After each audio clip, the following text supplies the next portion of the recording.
Muy bien, nos acompaña Joseph Hage, analista internacional. Muchas gracias por estar con nosotros. Gracias por la invitación, buenas noches. Empiezo al revés, ¿no? Un año después, ¿estamos peor?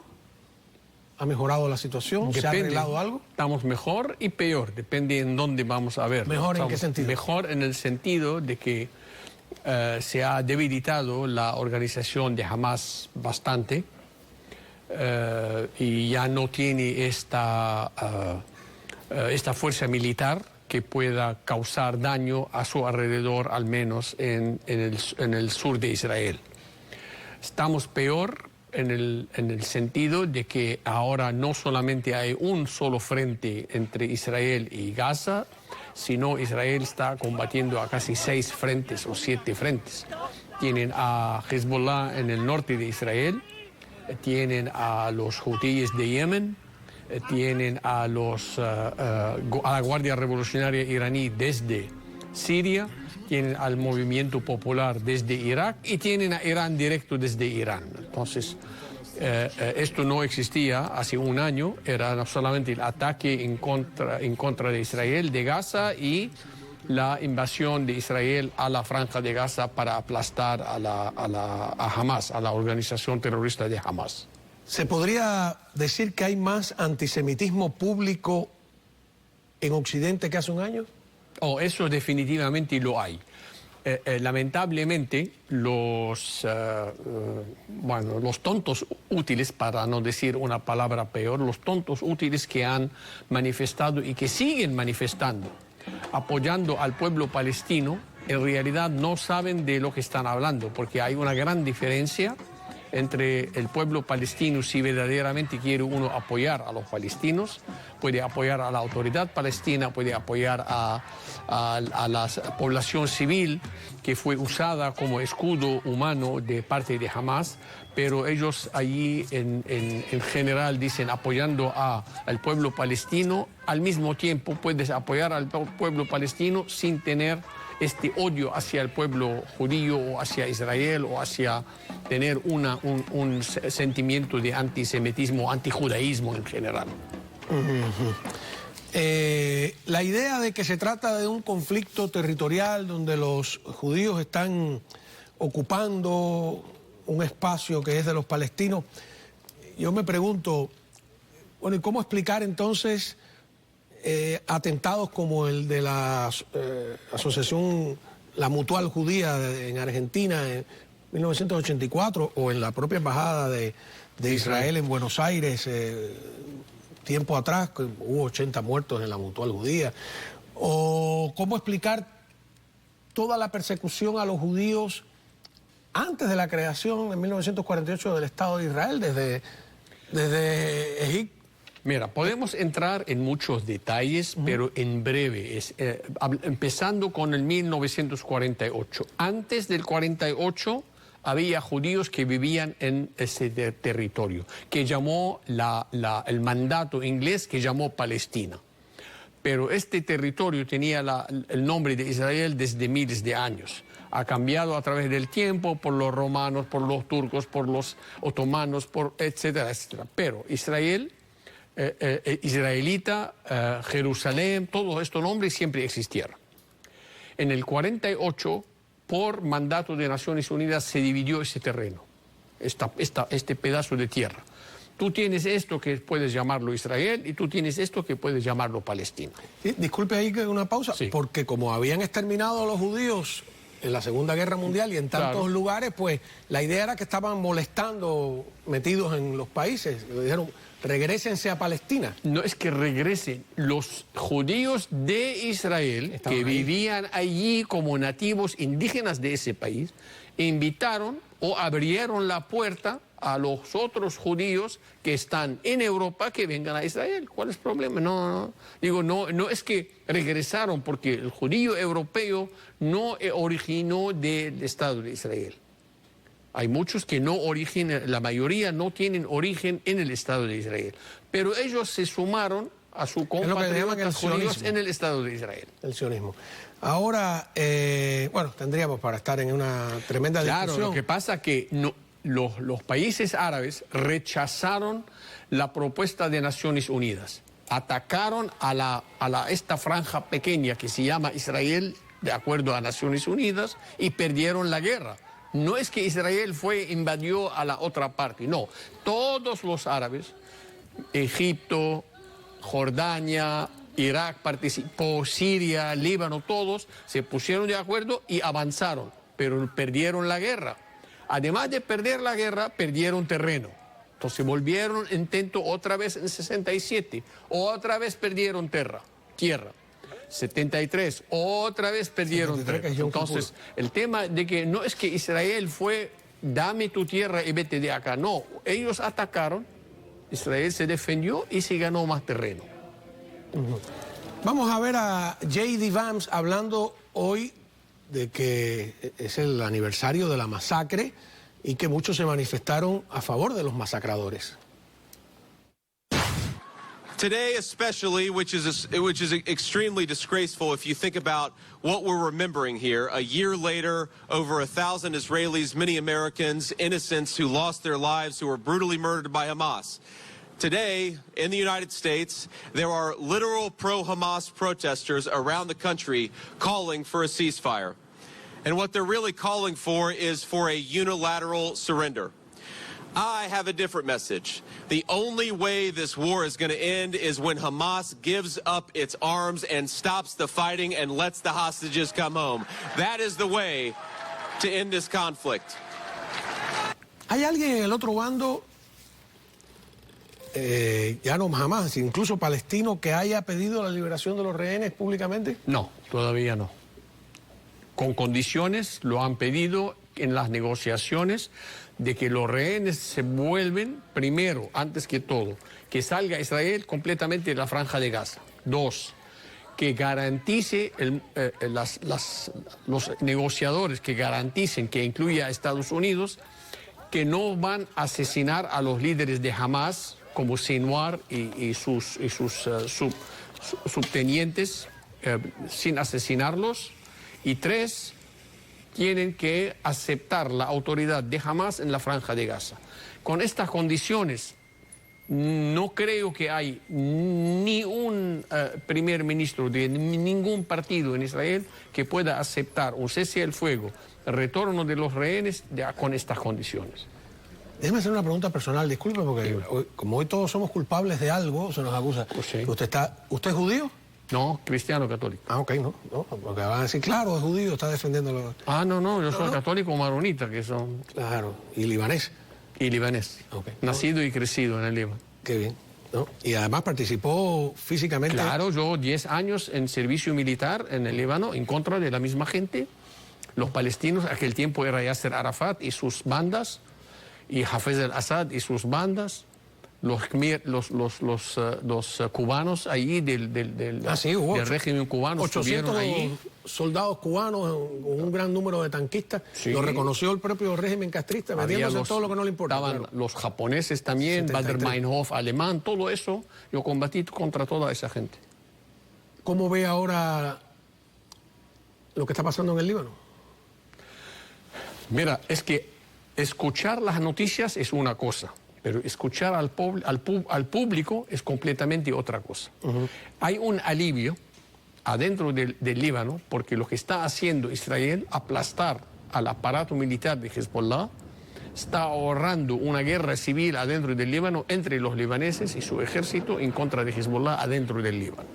Porque el gobierno del Líbano estaba prisionero de Hezbollah. Está secuestrado la voluntad política y la voluntad militar. La única manera era de quitarle sus armas a Hezbollah es enfrentarlo. ¿Y cómo vas a enfrentar el ejército libanés a Hezbollah? Va a dividir el país en 2 campos. Campo a favor de Hezbollah, otro campo en contra de Hezbollah. Ahora, decapitado... ¿Cuán efectivo ha sido el operativo o los operativos israelíes contra Hezbollah dentro del Líbano? Mira, decapitaron a todo el liderazgo, es uno. Las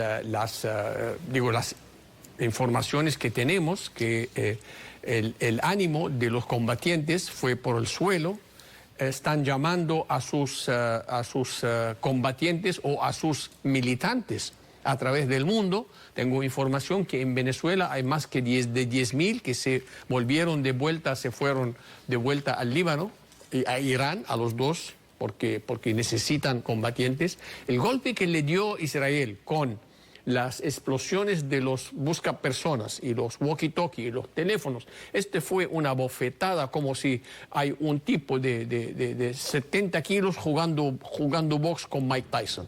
Le dieron un golpe, los tumbó completamente. Eliminar en un solo día 4.000 combatientes afuera de servicio no es una cosa fácil para cualquier ejército. Vamos a una pausa. Cuando regresemos, ¿qué es lo que quiere hacer Hamás con todos los que no nos convertamos al Islam? Y tenemos algunas fotografías que yo quisiera que usted me decodificara, para decirlo en lenguaje moderno. Regresamos enseguida. A ver, Hamás quiere convertirnos al Islam y de no hacerlo pagaríamos las consecuencias. Veamos. أخرجنا اليهود من فلسطين، لو أخرجناهم من فلسطين وأخرجناهم من بيت المقدس دون أن يسلموا ولو ذهبوا آخر العالم سنلاحقهم وسندعوهم إلى الإسلام وندعو بوجه الإسلام وندعو جميع النصارى للإسلام. نعم ديننا دين الرحمة. نعم، أنا أوصي أولا الإخوة المجاهدين في سرايا القدس أن يستمروا في عملهم المقاوم. نحن لا نحب الحياة، نحن طلقنا الدنيا بالثلاثة، نحن الذين عمر. ¿Está bien la traducción? Sí, sí, yo la hice. Ok. Bueno, aunque se vayan al fin del mundo, los perseguiremos a ellos y a los cristianos. Entonces no es un problema de ocupación territorial. No. Mira, aquí no hay solamente los judíos porque son una minoría, es un objetivo fácil. Para ellos, 2, 5, 6 millones de judíos. Cristianos son otro claro, 1.000 millones. Porque al no ser ellos proselitistas, los judíos no te quieren convertir al judaísmo, claro, porque los romanos se lo prohibieron y ellos terminaron asumiéndolo. Entonces es una debilidad tremenda, son muy poquitos. Por eso, son fáciles de destruir. pero por eso tienen tanto éxito, porque cuando no incluyen a otras comunidades, entonces hay una familia rica, otra familia rica, las dos familias se juntan, tienen hijos, construyen más todavía y educan a sus hijos y no sé qué, y queda todo dentro del mismo entorno. Por eso son todos abogados, doctores y no sé qué, banqueros, porque es todo adentro. Porque en 1492... Pero eso no tiene nada de malo, claro. Cuando expulsaron a los judíos de España, que un siglo antes los habían expulsado de Francia y de Inglaterra, el 80% de los judíos sabía leer y escribir porque ellos querían que leyeran directamente las escrituras. El Torah, claro. Ajá. Mientras que el 80% de la población española era analfabeta porque la religión le llegaba a través de los sacerdotes, no de la lectura diaria. Durante el califato árabe, que llegó desde el mundo árabe hasta España, todos los dirigentes, todos los cajeros, todos los tesoreros de todo el gobierno del califato árabe eran judíos, porque eran los únicos que sabían leer, escribir y matemáticas. Y porque no condenaba su religión la usura, lo que les hizo crear la banca. Y claro, todo el que tenía deuda con un judío y no quería pagarla, claro, empieza a incitar a la violencia contra la banca porque no quiere pagar. Eliminas la deuda eliminando al prestamista, ¿no? Ahí llegamos al inicio del problema y va montando. La gran teoría agrandando. conspirativa del gobierno mundial donde los judíos están detrás, es la madre de todas las teorías conspirativas. Entonces lo que yo veo que todo eso se ha acrecentado en este año. Sí, se ha dado por válido lo que antes no era así. El Islam radical incluye a los judíos y a los cristianos. Por eso yo cuando explico por qué Israel tiene todo el apoyo del Occidente. Israel tiene el apoyo del Occidente porque es la primera línea de defensa del Islam radical, chiita o sunita, en contra del Occidente. El día que termina el Islam radical con un Estado que se llama Israel, el próximo sería Europa. Y cuando termina con Europa, el próximo sería el continente americano. Eso es, no digo yo nada más, es que si uno analiza la teoría y la ideología de ellos, de que el momento de ellos, el momento de su meta es islamizar al mundo para que venga de nuevo el profeta o el enviado de Dios. Los judíos lo están esperando al Mesías, los cristianos estamos esperando a Jesús otra vez, y ellos están esperando a uno igual, pero para ellos la condición por la cual ellos saben que va a regresar el profeta o el enviado de Dios es que todo el mundo tiene que ser musulmán para que venga, si no, no es ellos tomaron esto como un deber de Dios, islamizar al mundo para que vuelva el profeta otra vez. Bueno, eso es lo que le pasaría a los judíos y a los cristianos. Imagínate el que no crea, el que sea agnóstico, Claro, es o que sea si ateo, no quiero saber lo que... Eso, ¿te imaginas si ¿Cuál es el nosotros los castigo? cristianos y los judíos pensamos igual, que tenemos que convertir al mundo al judaísmo entero o al cristianismo entero, nos metemos en la guerra igual? Y lo irónico es que todo viene, somos la cultura judeocristiana, todo viene del Viejo De Abraham, Testamento, el Viejo Testamento, que es la historia del mismo pueblo padre, hebreo, ¿no? Fotos, quiero algunas fotos que usted me explique quiénes son, quién es este señor y qué ha pasado. Este señor es Ismail Ka'ani, él es el general de las brigadas Al-Quds, no brigadas, es el cuerpo de las brigadas Al-Quds. Es A lo un que cuerpo. mencionaban estos señores. Este señor está a cargo de todo el terrorismo de la Guardia Revolucionaria iraní a través del mundo. Entonces, le reportan desde Venezuela, le reportan desde ¿Lo mataron? Argentina, ¿perdón? ¿Lo mataron? Se supone que murió con otro jefe. Pero los iraníes no lo están afirmando. Todavía, pero ayer se supone iba a un evento al que no fue. y no apareció, mandó una carta. Así que nos entra la duda que lo mejor Muerto de no los pudo casos escribir la está carta, ¿no? herido o está muerto. A ver, otra foto, adelante. ¿Quién es este? Hashem Safiyuddin es el señor que se supone iba a reemplazar a Hassan Nasrallah, que fue eliminado, confirmado por Hezbollah la semana pasada. A los 4 días este señor tenía una junta en el suburbio sur de Beirut con el alto mando militar, incluyendo al anterior general iraní, y en el piso 14, bajo el suelo, le entró una bomba y todavía están buscando el 14 cadáver. pisos abajo. 14 pisos abajo. Esas bombas que estoy viendo Estas bombas que penetran, penetran. las ¿Cómo es que se llama? fortificaciones. Hashem Safiyuddin. Hashem el breve, Hashem con M. pero el breve. ¿Cómo el breve? El breve duró 4 días nada más. Claro, en paz descanse, no duró mucho. Otra foto, a ver. ¿Quién es este? Este es el mismo, pero más me viejo. parece, más viejo. Eh, Otra foto, ¿no tenemos más? no hay más. Ya. A ver, el hijo del Shah de Irán. Mira Sí. tú, vamos a trasladarnos a Mohammed 1979. Reza Pahlavi, ajá. Ajá. ¿Qué está pasando con él?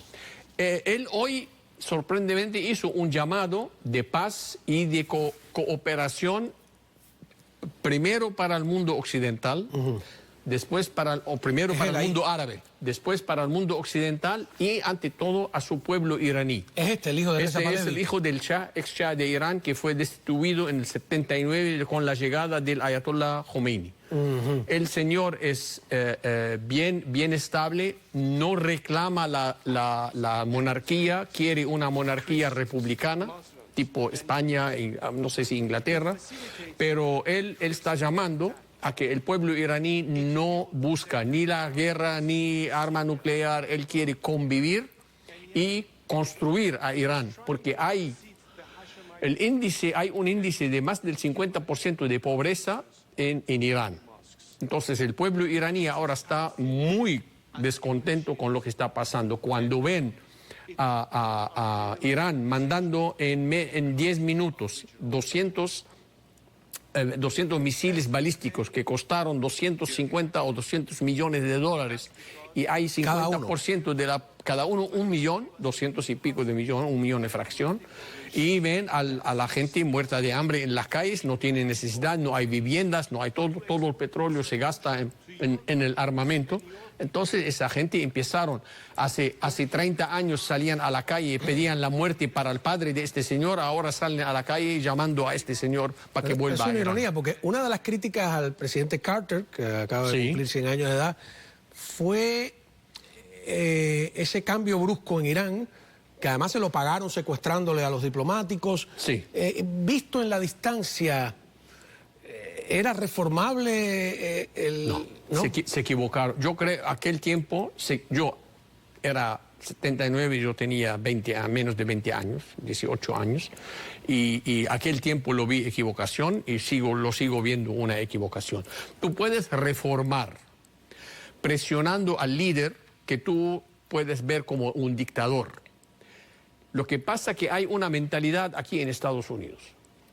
Los progresistas liberales quieren la democracia, no importa cómo, la democracia de números.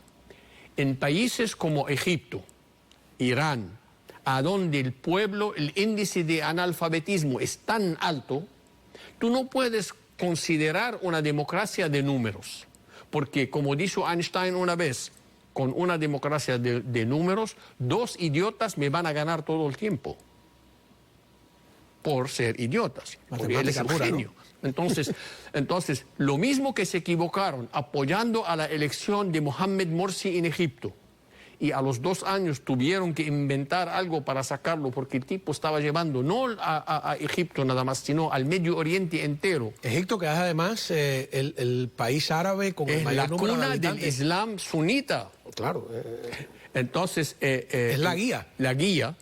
Y entonces tuvieron que sacarlo porque aunque ganó las elecciones democráticamente, pero el señor con su hermandad, y era el jefe de la hermandad musulmana, pero había gente que toleraba esto por haber sido electo democráticamente. No podemos implementar en estos países la democracia que implementamos en el occidente, en Francia, en Alemania, en Estados Unidos. No es lo mismo, porque durante las elecciones de Egipto, de Mohamed Morsi, todas las mezquitas eran un centro de elección. Entonces eran los clérigos que incitaban a la violencia, que incitaban al Islam radical para que él puede superar todo lo que hay en el país. Ganó Mohamed Morsi. Entonces no es una campaña equitativa entre la democracia de verdadera, de libertad, de expresión, de derecho civil, derecho de mujeres, derecho de todo esto, y decir, no, bueno, ganó democráticamente.